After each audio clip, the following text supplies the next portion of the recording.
वही same section पढ़ रहे हैं हम, तो गेट आउट के बाद भी 7.3 मेजरिंग यूजिंग फ्रैक्शनल यूनिट्स।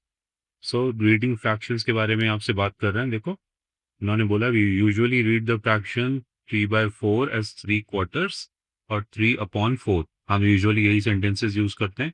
3/4 जब हम बोलते हैं तो इधर हम बोलते हैं 3/4 और 3/4, बट रीडिंग इट 3 times 1/4 जो अभी तक हम लोग कर रहे हैं helps us to understand the size of the fraction because it clearly shows what fractional unit is 1/4 and how many such fraction units 3 are there or there are।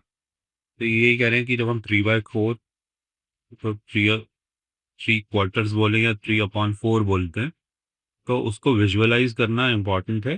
This can be understood as 3 times this 1/4।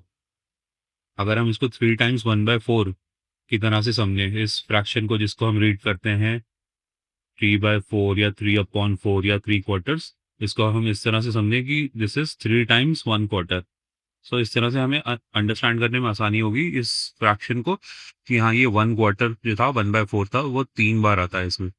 इन्होंने यही बोला है the fractional unit मतलब वो जो fraction जिसके जिसके numerator में 1 हो, इसलिए हम उसको यूनिट फ्रैक्शन या फ्रैक्शनल यूनिट्स कह रहे हैं। 3/4 में how many such fractional units are there? 3 है ना, उसमें 3 फ्रैक्शंस होते हैं ये 1/4 के, ये यही कह रहे हैं। हम ये पढ़ भी रहे हैं ऑलरेडी, दोबारा से और कह रहे हैं recall the top number and bottom number of the fractions in the fraction by 5/6। 5 is the numerator and 6 is the denominator। ये रिकॉल करने के लिए कह रहे हैं कोई भी फ्रैक्शन होती है उसका जो टॉप वाला नंबर होता है वो न्यूमरेटर होता है और बॉटम वाला नंबर डिनोमिनेटर होता है। जैसे 5/6 जो है उन्होंने फ्रैक्शन बोली है, जिसमें 5 जो है ये न्यूमरेटर है और 6 डिनोमिनेटर है। ओके, सेम सेक्शन में मेजरिंग यूजिंग फ्रैक्शनल यूनिट्स में टीचर्स नोट इन्होंने डाला हुआ है। अब बोला give several opportunities to the children to explore the idea of fractional units using different shapes like circles, squares, rectangles and triangles etcetera. तो आप शेप्स की मदद से अगर फ्रैक्शंस निकाल सकते हो तो बहुत अच्छी बात है। बीच में एक एग्जांपल भी आया था जहाँ पे रोटी की हम बात कर रहे थे, यहाँ हम सर्कल की बात कर रहे थे जिसमें हमने सर्कल को 5 इक्वल सेक्शंस में डिवाइड किया था, है ना। तो उन्होंने सर्कल को और अलग अलग सेक्शंस में भी डिवाइड कर रखा था। अगर सर्कल को हम 4 इक्वल सेक्शंस में डिवाइड कर दें तो इस इंडिविजुअल सेक्शन के बीच में, इंडिविजुअल लाइंस के बीच में 90 डिग्री का एंगल होता है। बिकॉज इसमें भी 90 होगा, उसमें भी 90 होगा, इसमें भी 90 होगा, इसमें भी 90 होगा, तो 90 मल्टीप्लाई बाय 4 इज 360। एक पूरे टर्म में 360 होता है। तो इस तरह से आप इसको 4 यूनिट्स में डिवाइड कर सकते हैं 90 डिग्री के एंगल में। अगर आपको अब कोई बोले एक सर्कल को बजाय 4 फ्रैक्शन में 1/4 की फ्रैक्शन में करने की बजाय 1/8 की फ्रैक्शन में करो, तो आप वही 4 सेक्शंस पहले बना लो।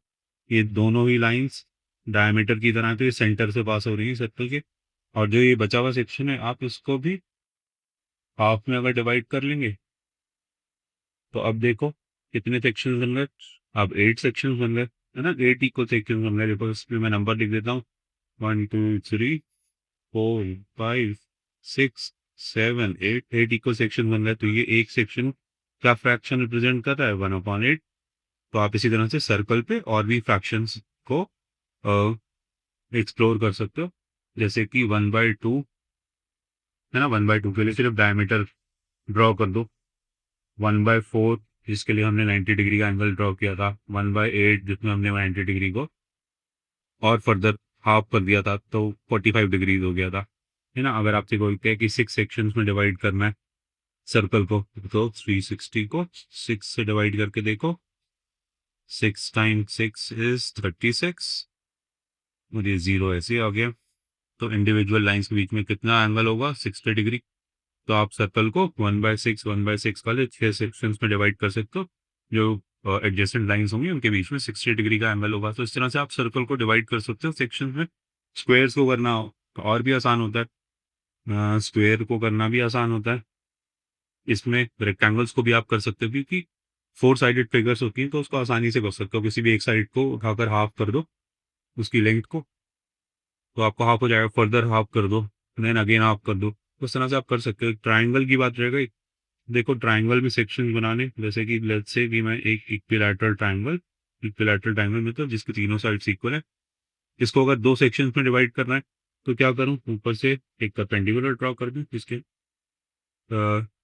बेस तक, जिसमें एक और दो, दो सेक्शन के अंदर दो इक्वल पार्ट्स हो गए, तो एक फ्रैक्शन का कितना वैल्यू आया, 1/2, 1/2 आया। क्या आप तीन सेक्शंस में डिवाइड कर सकते हो एक एक इक्विलैटरल ट्राइंगल को, एक इक्विलैटरल ट्राइंगल को आप तीन सेक्शंस में कर सकते हो, इसकी 1/3 फ्रैक्शन सोच सकते हो, 1/3 सोच सकते हो। चलो इसके लौट के आएंगे, सोचो उस चीज को। फोर सेक्शंस करने के लिए देखो एक तरीका ये था जो हमने पहले भी पढ़ा था, यहाँ हमने इक्विलैटरल ट्राइंगल ले लिया और उसके हर साइड की सेंटर को पॉइंट मार्क कर दिया, और इस सेंटर पॉइंट्स को अगर हम इस तरह से जोड़ दें तो हमने इस ट्रायंगल को हमने इस ट्रायंगल को चार ट्रायंगल्स में डिवाइड कर दिया। ये चारों ट्रायंगल इक्वल साइज के होंगे, तो यहाँ एक ट्रायंगल की कितनी वैल्यू होगी, 1/4। आप इस तरह से डिवाइड कर सकते हैं ट्रायंगल्स को भी। अगर 1/3 से समझ में नहीं आ रहा है तो इक्विलैटरल ट्रायंगल का सेंटर निकालने के लिए इसका एक सेंटर निकाल सकते हो आप। अगर आप इस वाले बेस के सेंटर पॉइंट को ऊपर वाली एपेक्स से, ऊपर वाले एज से ज्वाइन कर दो, राइट वाली साइड के सेंटर को इसके दूसरे साइड वाले एपेक्स से ज्वाइन कर दो, कॉर्नर से ज्वाइन कर दो, और इस वाले कॉर्नर को भी दूसरी साइड की सेंटर से ज्वाइन कर दो, तो ये तीनों पॉइंट्स एक्चुअली मिलेंगे। इसमें बहुत अच्छे से क्लियरली मिल रही है ना, ये तीनों पॉइंट्स मिल जाएंगे। तो जब ये तीनों पॉइंट्स मिल जाएंगे, ये सर्कल का सेंटर सोच सकते हो तुम, है ना, ये तीनों, ये सेट सर्कल का सेंटर होगा। उसमें बहुत अच्छा सेंटर नहीं लग रहा है, नीचे की तरफ लग रहा है थोड़ा सा, बिकॉज हो सकता है कि ये मुझसे मैंने जो ड्रॉ किया है ये इक्विलैटरल ट्रायंगल ना हो, इसकी ऊपर वाली ये वाली साइड थोड़ी लंबी है एज कम्पेयर टू ये बॉटम वाली साइड। खैर कॉन्सेप्ट विल स्टैंड कि उसका सेंटर तक पहुंचना है आपको। अगर एक बार आप सेंटर पे पहुंच गए, लेट्स से कि इसका यहाँ पे सेंटर आया, तो ऊपर से एक लाइन ऐसे करके ज्वाइन कर दो, ठीक है, और फिर उसमें एक इस वाले कॉर्नर से ज्वाइन कर दो और इस वाले कॉर्नर से ज्वाइन कर दो, तो ये आपको 1/3 सेक्शंस इस तरह से मिल जाएंगे। 1/3 सेक्शंस आपको इस तरह से मिल सकती है ट्राइंगल में, और 1/3 अलग फ्रैक्शन मिल जाएगा। इसके तीन पार्ट्स हो जाएंगे जो बराबर होंगे, तो एक एक पार्ट जो होगा वो उसकी फ्रैक्शन होगी, उसकी वैल्यू होगी 1/3 ऑफ द होल ट्राइंगल, तो उसको आप 1/3 फ्रैक्शन बोल सकते हैं। इसी तरह से और फ्रैक्शंस की भी आप प्रैक्टिस करने जाते हो तो ट्राइंगल पे और सोच के देखना, आप इससे ज़्यादा फ्रैक्शंस में इसको डिवाइड कर सकते हो ट्राइंगल, तो बहुत अच्छा होगा। हाँ, चलिए आगे चलते हैं। सो अब इन्होंने बोला है 7.4, ये सेक्शन चेंज हो गया 7.4, marking fraction lengths on the number line. अब आपको नंबर लाइन पे फ्रैक्शनल लेंथ्स को मार्क करना है।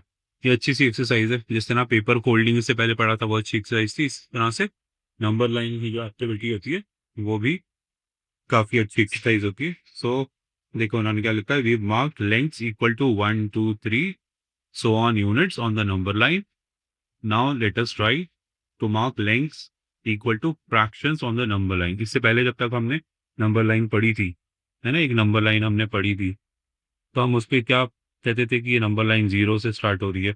इसके नंबर आते थे 1 2 3 4 5 6 7 8 सो ऑन, है ना, अगर आप इसको इन्फिनो, तो हमने ये वाली नंबर लाइन पढ़ी थी जिस पे सिंपल होल नंबर्स आते थे। आपने ये वाली नंबर लाइन पढ़ी थी, बट इन्होंने ये बोला है, अब आगे ये बोल रहे हैं कि now let us try to mark lengths equal to fractions on the number line. अब हम नंबर लाइन को फ्रैक्शंस में डिवाइड करने की कोशिश कर रहे हैं, अब हम नंबर लाइन्स को फ्रैक्शन में डिवाइड करने की कोशिश कर रहे हैं। सो आगे पढ़ते हैं। What is the length of blue line, इन्होंने पूछा इस ब्लू लाइन की लेंथ बताओ, बताओ जो नीचे डायग्राम बनाए, right the fractions that gives the length of the blue line in the box. तो यहाँ पे अगर आप देखने की कोशिश करो, ये जो इन्होंने एक लाइन बना रखी है नंबर लाइन, जिसपे यहाँ पे 0 लिखा हुआ है नीचे, है ना, और ये लाइन यहाँ से शुरू होके कहाँ तक जा रही है, 2 तक जा रही है ना, यहाँ तक 2 तक जा रही है। ये 2 के ऊपर मैंने पेन चला दिया, तो यहाँ से यहाँ तक अगर ये 2 है तो इसके बीच में क्या आ जाएगा, हाफ 1 आ जाएगा, है ना। तो यहाँ पे फर्स्ट वाला नंबर जो है वो 0 है, फिर 1 है और फिर 2 है। अब 0 टू 1 के बीच का जो डिस्टेंस है, 0 टू 1 के बीच का जो डिस्टेंस है, 0 टू 1 के बीच का जो डिस्टेंस है, उसको इन्होंने हाफ में डिवाइड कर रखा है। अगर आप विजुअली देख रहे हो, अगर आप सिर्फ देख रहे हो, देखने समझ रहे हो, तो 0 टू 1 का डिस्टेंस इन्होंने हाफ में डिवाइड कर रखा है, 2 इक्वल पार्ट्स में डिवाइड कर रखा है। उसको अब आपसे पूछ रही कि ये जो ब्लू लाइन थी जिसको मैं हाईलाइट कर रहा हूँ, तो इसकी लेंथ बताओ। तो उसकी लेंथ क्या होगी, इसकी लेंथ हाफ ही तो होगी, बिकॉज ये 1 यूनिट का आधा है, तो ये हाफ है। ठीक है, तो ये हाफ है। तो अगर आप हाफ हाफ के सेक्शन में इसको डिवाइड करो, यहाँ से यहाँ तक इसको एक हाफ मान लो, यहाँ से यहाँ तक इसको दूसरा हाफ मान लो, तो यहाँ पे फ्रैक्शन क्या लिख सकते हो, यहाँ पे लिख सकते हो 2/2। 2/2 को अगर आप दोनों को ऊपर नीचे 2 से डिवाइड करोगे तो 1 आ जाएगा, जो 1 लिखा हुआ है। ये मैं इसको हाफ के फ्रैक्शन में डिवाइड करना सिखा रहा हूँ तुम्हें। अगर 1 और 2 के बीच के हाफ डिस्टेंस को, ये जो इन्होंने मार्क डाला हुआ है, ठीक है, तो यहाँ आगे तक का डिस्टेंस मेजर करोगे, पहला वाला जो था, ये इससे पहले जो पढ़ा था, ये यहाँ से शुरू हो रहा है ना, तो ये यहाँ तक 1 आ रहा है। हम ये वाला जो डिस्टेंस है 0 से शुरू होके जो यहाँ तक आ रहा है, इस वाले डेसिमल तक, इसमें कितने फ्रैक्शन हो, इसमें कितने फ्रैक्शंस आएंगे, इस फ्रैक्शन को आप बोलोगे, इसको बोलोगे, फर्स्ट वाला था 1/2, दूसरा वाला था 2/2, तो ये होगा 3/2। ठीक है, 1 2 3 इसी तरह से तो कर रहे हैं, डिवाइडेड बाई 2। फर्स्ट वाले में एक हाफ है, सेकंड वाले में 2 हाफ मिलके एक बन गया, तीसरे वाले में 3 हाफ है। ठीक है, और ये जो पूरा डिस्टेंस होगा, अगर इसको हम फ्रैक्शंस की फॉर्म में लिखने की कोशिश करें, यहाँ से लेकर 2 तक, यहाँ से लेकर 2 तक अगर लिखने की कोशिश करें, तो इसकी क्या फ्रैक्शन होगी, जैसे ये था, ये फर्स्ट वाला था 1/2, फिर था 2/2, फिर था 3/2, तो ये हो जाएगा 4/2। ये 4/2 हो जाएगा। 4/2 को आप सिंप्लीफाई करके 2 भी लिख सकते हैं। 4/2 is equal to 4, 4/2 is equal to 2। तो इस तरह से आप किसी भी नंबर लाइन को फ्रैक्शनल यूनिट्स में भी देख सकते हो। इन्होंने सिर्फ हमसे ब्लू लाइन की लेंथ पूछी थी, तो उसकी लेंथ है 1/2। आगे देखो उन्होंने क्या लिखा है, इसको भी पढ़ लेते हैं। The distance between 0 and 1 is 1 unit long and it is divided into 2 equal parts. तो ये बोल रहे हैं 0 से 1 के बीच का डिस्टेंस 1 यूनिट का है, और इसको हमने 2 इक्वल पार्ट्स में डिवाइड कर दिया है। So the length of each part is 1/2 unit. यही तो हमने किया था। So this blue line is 1/2 unit long और हाफ यूनिट लॉन्ग। यही हमने पढ़ा है। नाउ सेम सेक्शन में आगे देखते हैं, कह रहे हैं now can you find the length of the various blue lines shown below, fill the boxes as well. So first इन्होंने पूछा है, here the fractional unit is dividing a length of 1 unit into 3 equal parts and write the fraction that gives the length of the blue line in the box in your notebook। अपनी notebook में लिखना है आपको। तो देखो blue line की length पूछी इन्होंने हमसे, ये वाली लेंथ पूछते हैं लोग, इनसे ये वाली लेंथ पूछते हैं, ये वाली ब्लू वाली लाइन की लेंथ पूछते हैं। इसमें ऑलरेडी देखो इन्होंने करा क्या है, इन्होंने यहाँ पे 0 लिखा हुआ है जिसको मैंने लाइन से दोबारा से कर दिया, फिर 1 लिखा हुआ है और फिर 2 लिखा हुआ है, और 0 से 1 के बीच में देखो इन्होंने इसको 3 पार्ट्स, 3 इक्वल पार्ट्स में डिवाइड कर रखा, बीच में 2 लाइन डाल दी। तो फर्स्ट वाला पार्ट जो होगा उसका लेंथ कितना होगा, अगर 3 पार्ट्स में इक्वली डिवाइड कर दोगे तो एक पार्ट की कितनी लेंथ होगी, 1/3, जो उन्होंने ऑलरेडी लिखी हुई है। और उसके 2 पार्ट्स की कितनी लेंथ होगी, वो होगी 2/3। 2/3, तो ब्लू लाइन की लेंथ कितनी है, 2/3। इसी तरह से अगर आप आगे चलोगे, नेक्स्ट वाले इसकी लेंथ कितनी होगी, हम 1/3 के यूनिट में अगर इसको मेजर कर रहे हैं, तो फर्स्ट था 1/3, फिर 2/3, ये था 3/3। 3/3, 3 को 3 से डिवाइड कर रहे हो तो क्या आंसर आएगा, 1। तो ये 1 ही तो आ रहा है।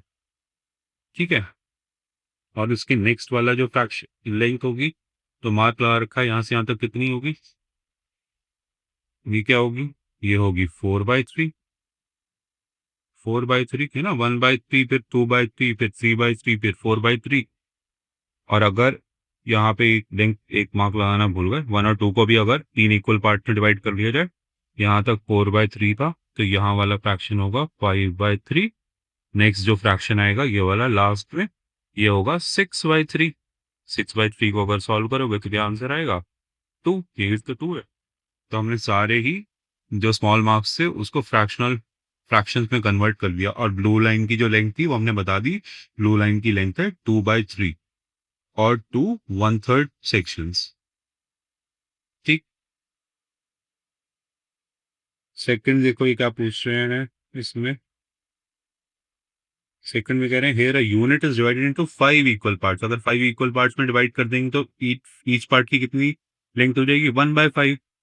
आगे बढ़ते हैं। Right the fraction that gives the length of the blue line in the respective box और इन योर नोटबुक। अब ये कह रहे हैं ब्लू लाइंस की लेंथ बता दो। तो ये पढ़ सकते हो तुम। देखो यहाँ पे 0 है, जीरो को पे दोबारा से लिख दिया, और 1। 0 से लेके 1 को 5 इक्वल पार्ट्स में कर दिया इन्होंने डिवाइड। यहाँ से शुरू होके यहाँ वाला पार्ट एक पार्ट हो गया, फिर ये दूसरा पार्ट हो गया, ये तीसरा हो गया, ये चौथा हो गया, ये पांचवा हो गया। यहाँ से यहाँ तक 5 पार्ट्स में डिवाइड कर दिया। तो एक पार्ट की क्या लेंथ होगी? 1/5 इन्होंने लिखा हुआ है। सेकंड वाले का क्या होगा? 2/5। फिर 3/5 इन्होंने लिखा हुआ है, ये वाला होगा 4/5। ठीक है। फर्स्ट वाली ब्लू लाइन 40 वाली ब्लू लाइन की कितनी लेंथ है? 2/5 यूनिट्स। और बड़ी वाली लाइन की कितनी लेंथ आ गई? 4/5 यूनिट्स। बस इन्होंने इतना ही पूछा था, हम इतना ही बताते हैं। नाउ नेक्स्ट ये कह रहे हैं now a unit is divided into 8 equal parts. Right the appropriate fraction in your notebook. ये कह रहे हैं कि एक यूनिट लेंथ को जैसे कि ये एक यूनिट लेंथ है ना। मैं इसमें 2 डाल ही नहीं रहा, मैं इसमें 0 और 1 लिख लूँ। ये यूनिट लेंथ है, यहाँ 0 है और यहाँ 1 है। ये एक यूनिट लेंथ है। इसको 8 पार्ट्स में इक्वली डिवाइड करो और अप्रोप्रिएट फ्रैक्शन लिखो। तो इसको पहले 2 पार्ट्स में करते हैं डिवाइड। इसको अगर मैं विजुअली 2 पार्ट्स में डिवाइड करूं, मैं सिर्फ विजुअली कर रहा हूँ डिवाइड। ये मुझे लग रहा है कि ये दोनों हाफ पार्ट्स हैं, दोनों आधा आधा है। तो फर्स्ट वाले फ्रैक्शन की लेंथ हो गई 1/2, इस वाले की भी हो गई 1/2, है ना। उसके बाद अब मैं इन इन आधे आधे यूनिट्स को फिर से हाफ में डिवाइड विजुअली कर रहा हूँ। पहले हाफ को मैंने डिवाइड कर रहा हूँ 2 पार्ट्स में, दूसरे हाफ को डिवाइड कर रहा हूँ फिर से विजुअली 2 पार्ट्स में। ठीक है। तो ये 1/4 1/4 1/4 1/4 4 1/4 आ गए। इस तरह से एक चौथाई डिवाइड कर दिया।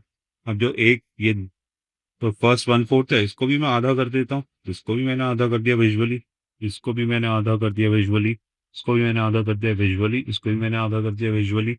तो इस तरह से मैंने विजुअली ही एक लाइन को 8 पार्ट्स में डिवाइड कर दिया। देखो अगर मैं ये बोलूँ तुमसे कि 0 से लेके फर्स्ट वाले मार्क तक ये एक सेक्शन है, फिर ये दूसरा है, ये तीसरा है, ये चौथा है, ये 5 है, ये 6 है, ये 7 है, ये 8 है। तो मैंने 8 इक्वल पार्ट्स में इसको डिवाइड कर दिया। तो एक सेक्शन की कितनी लेंथ होगी? 1/8, है ना। तो ये जो मार्क रिप्रेजेंट कर रहा होगा दिस विल बी 1/8। ऊपर से मैं गिनती हटा देता हूँ, ये सिर्फ आपको विजुअली करने के लिए मैंने बताया था कि मैंने 8 पार्ट्स में इक्वली डिवाइड कर लिया। तो एक सेक्शन, एक जो फर्स्ट वाला मार्क है ये 1/8 का हो गया। अगर आप 0 to 1 को विजुअली डिवाइड नहीं करना चाहते तो ये 0 to 1 वाली जो लेंथ है ना, इसको 16 सेंटीमीटर ले लो, 16 सेंटीमीटर ले लो। 8 सेंटीमीटर भी ले सकते हो, 16 ले लो। और 16 को 8 पार्ट्स में डिवाइड करोगे तो आपका फर्स्ट वाला मार्क जो होगा वो 2 सेंटीमीटर पे लग जाएगा। इस तरह से आपको विजुअली बनाने की जरूरत नहीं पड़ेगी। आप एक लाइन खींचो 16 सेंटीमीटर की और 2-2 सेंटीमीटर का उस पर मार्क लगा दो। तो पहला मार्क जो होगा वो 1/8 रिप्रेजेंट कर रहा होगा, दूसरा वाला 2/8, तीसरा वाला 3/8, चौथा वाला 4/8, ये 5/8, ये 6/8, ये 7/8 और ये 8/8। 8/8 क्या होता है? 1। 8/8 इज 1। तो इस तरह से आप 0 to 1 को 8 इक्वल पार्ट्स में हमने डिवाइड कर दिया और अप्रोप्रिएट फ्रैक्शन भी हमने इसमें लिख दिए। तो आप चाहें तो 16 सेंटीमीटर की एक लाइन बना के 2-2 सेंटीमीटर के सेक्शंस बना लो, या फिर 8 सेंटीमीटर की एक सिंगल लाइन बना के उसमें 1 सेंटीमीटर के इक्वल सेक्शन बना लो। तो आप इस तरह से इसको डिवाइड कर पाएंगे।